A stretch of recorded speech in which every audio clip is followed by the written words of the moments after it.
Okay, hi everyone. So I'm SmithyQ, and I'm back with another guest video analysis for the ChessGoals channel. And today we're going to discuss the idea of the center, and specifically the power of the pawn center. And this comes from a conversation we had in the ChessGoals Discord, where it seemed that a couple of the students didn't, let's say, fully appreciate the idea and the importance and the power of the center. And this is actually quite common. Among beginner intermediate players, when it comes to the opening principles, for example, we know about developing, we know about castling early, keeping our king safe, and we even know the basic forks, basic pins, back rank mates, all of that. Yet, the idea of the center, it seems as if people know it, but they don't really use it, and it doesn't drive any decisions in game. And I'm hoping this video is going to help us realize the power of what the center can do. Now, we're only going to discuss one aspect of the center. In truth, there is so much that we can discuss. For example, these two pawns here in the center, which is our main subject, yes, putting them there, it lets us develop all of our pieces to all their best squares very easily. That's true. And yes, our pawns here, they control portions of the enemy territory. For example, black cannot play bishop c5. That's normally the best diagonal, but it would just lose a piece. So all this is true. But what we're going to focus on today is how the pawn center, this here, can be used as an attacking weapon. In fact, it is a very powerful attacking weapon, and if our opponents do not respect that, it can lead to some very quick, very powerful, very decisive results. And ultimately, it comes down to this funny idea. The pawn is the best attacker. I know that seems odd, but let's look at this example. Let's say, for example, the knight attacks the pawn. Notice that the pawn doesn't actually have to move. We can defend it, no problem. But if the situation is reversed, if the pawn attacks the knight, you can't just defend the knight. Whoops, you just lost a piece. So when the pawn attacks you, you have to move. If you don't move, you lose material. And let's say the knight goes here, same thing. So pawns are in fact the ultimate bully. They can push the enemy pieces away, and there's very little they can do about it. It's not like you can simply defend. No, you have to move, you have to react. And this is what gives pawns such strength. And the ideal pawn center, this funny thing right here, what we're going to talk about, can lead to some very big attacks. We're going to show two examples. The first one is where the pawns simply push the enemy away, and that lets all of our pieces dive on in. Very common. And then the second example is where the pawns are simply the attackers themselves and push the opponent further away by themselves, just completely sweeping them off the board. So let's look at these examples. So first, out of the Queen's Gambit, according to the Live Chess database, this is one of the most popular moves, which, well, completely gives white that center. Okay, here we go. And if you look at the most popular moves, it's going to continue e6, knight f3, develop, develop, and then castle. It's pretty normal so far, except that it turns out black is completely lost here. After e5, the knight has to go somewhere. Okay, this looks like logical. We see it, don't we? The knight has been chased away from its best defending square, and we can see all the white pieces are ready to jump on in. And that's exactly what happens. That's correct. Greek gift sacrifice, it fully works. Move on in. If the king retreats, queen h5 is simple. And if the king tries to live, the thematic h4 is going to seal its fate. If you've never seen this attack before, I'll just give black a random move. After h5, black has a really poor choice. He only has two squares available to him. If he goes here, well, this is actually checkmate, so that's not very good. But if he moves here, we see this. There's this discovered check waiting. We can move the knight anywhere. This is probably the easiest. bishop checks the king, the knight is going to take the queen, we're up a queen, that's game. And if you check the computer analysis, it actually says this isn't even the best that white's got. The position is completely overwhelming. So how'd that happen? Well, what happened, we can see, is that in this position, white had the center. And that's an advantage. Black has to do something about it. But notice how black didn't do anything. Black just plays this meek move, e6. And then he kind of develops and he castles. He's letting white have the center, which then lets us, white, use that center as a huge attacking weapon. This is the power.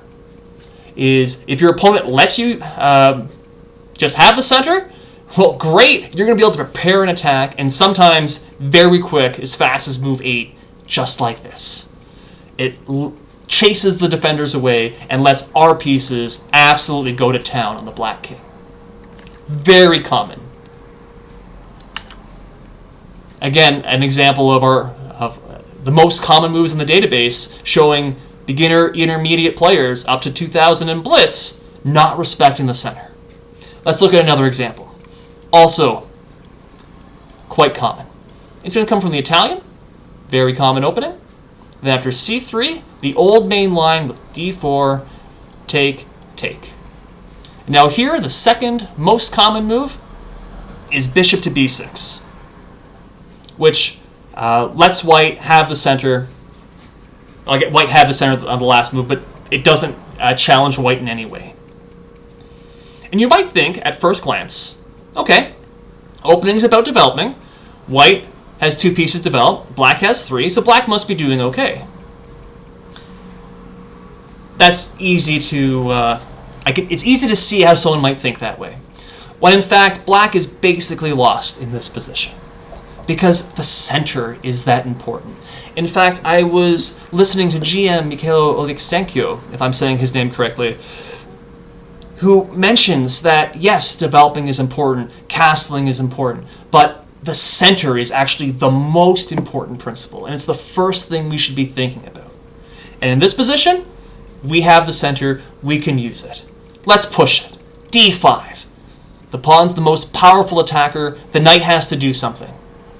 Now, the knight, it would normally want to do something like a5 or attacks the bishop, but the knight, it's actually in danger of being trapped over there. In fact, it is trapped. b4 is coming, and the knight doesn't have a square, and there's no actual way to make it a square. And if you do something like bishop c5 or something to try and control b4, okay, we're going to play a3, and now b4 is going to be a fork. The black pieces have no squares. Why? Because he doesn't control the center. White had the center, white was able to push through, and the black pieces are very unhappy. And so that means after this d5 push, the knight has to go somewhere sad like b8.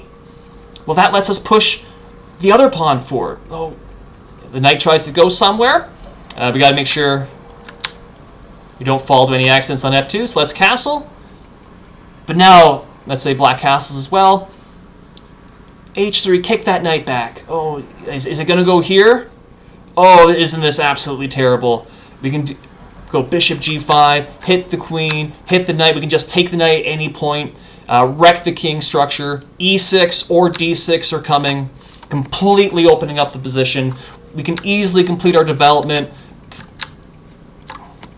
launch forward. It's not even clear how black's going to finish his development. This position, it's completely winning for white. Why? What happened? Well, if we were to back up, in this position, white has the center. And what I'm hoping to really drive home is that those 2 pawns by themselves are an advantage. The opponent needs to do something about it, otherwise they're just worse. And you can use that to push forward and create attacks, because the pawn is an excellent attacker, the best attacker. So now that we know the danger, let's look at it from the other side. What do we do to defend? So the problem we just saw was that bishop e6 let white come at us. It gave white the time he needed to push forward. So let's not do that. Let's give a check. And the old main line, take, take. So again, white has the center. And if we do something like d6, okay, maybe castle, castle, right? This is a really sad position. White has the center. It's controlling. We can't put our bishop, on f5 or whatever. If white were to play h3, our bishop has no squares at all. White can easily play something like this, eventually prepare either e5 or d5, and he's going to get, maybe shoot this bishop back. Oh, he's going to get that attack.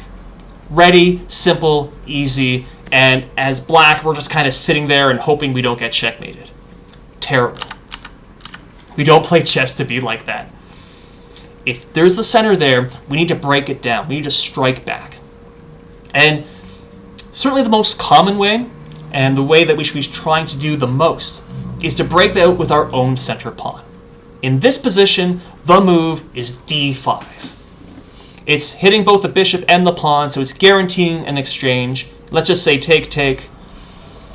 Look how the position's changed. If we were to back up, look, all these squares under white's control. But after d5, take, take, oh, look at that. That's our knight sitting nice and pretty on a beautiful square. Let's say, castle, castle. Look, our bishop, it can go here. Or it can go there. Or, in fact, it's got all these squares. Our pieces have so much more options. What was the big worry? The fear was that white was going to play some bishop d3, e5, kick our knight away, but he can't play e5. There is no e5 there. We can always bring the knight back if we want to defend. There's no danger in this position. Why? Because black struck back. He used, in this position, d5, exchanged one of the pawns. He got the squares. He got more space. He got development for his bishop. And we get as black a good game. We strike back with our pawns. That is the solution so often against this ideal pawn. In fact, if we were to go all the way back, just simple opening theory. Have you ever thought about this? What's the favorite opening on the ChessGoals channel? It's the Caro-Kann. c6. Look, it gives white that center, but what does it do? Right away, plays d5 and it challenges it. It's not playing something like, knight f6 or d6 and just letting white have that center and that potential huge attack whenever white wants. No, we're striking back immediately. If the pawn moves, oh look, our bishop's got the diagonal. If he just sits there, right, sure, we can take, take. And again, we got the bishop f5, or we got the knight f6, or anything else. There's no danger of that e5 pawn coming at us. In fact, let's also go all the way back to that first example. d4, d5, c4, knight f6, not a great move. Take, take. White's got the center. Knight c3. Again, we see the danger. White has the pawns.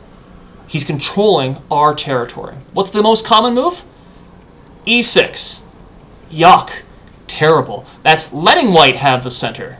And then white, what did we see? We saw white develop behind it, played e5, and he won. Simple, easy. White had the center. No, we have to strike back. Ideally, we strike back with the pawn. c5 is possible, but this is the best move. e5. Hitting back. If white were to take, that's fine. We're going to exchange queens. If he takes the knight, we win the e4 pawn. All of our pieces get developed. Life is good. We're happy. Beautiful. If after the exchange takes the king, move the knight here. Again, we're forking these pawns, so we're going to win one of them back. Easy position. And just for the record, no, f4 doesn't save the day, because that's a fork. So this means after e5, white probably shouldn't take. But what are white's options? Let's say it's d5. Well, good. Now he's not controlling this square anymore. Look, our bishop's got this great diagonal. Our other bishop's got the diagonal. Knight will be able to get developed. We're going to castle. We're good. And this is also true after knight f3. We can exchange. Same thing. Bring the bring the bishop out. We're able to finish development. And we don't have that scary specter of the huge pawn center coming at us. So, as a recap,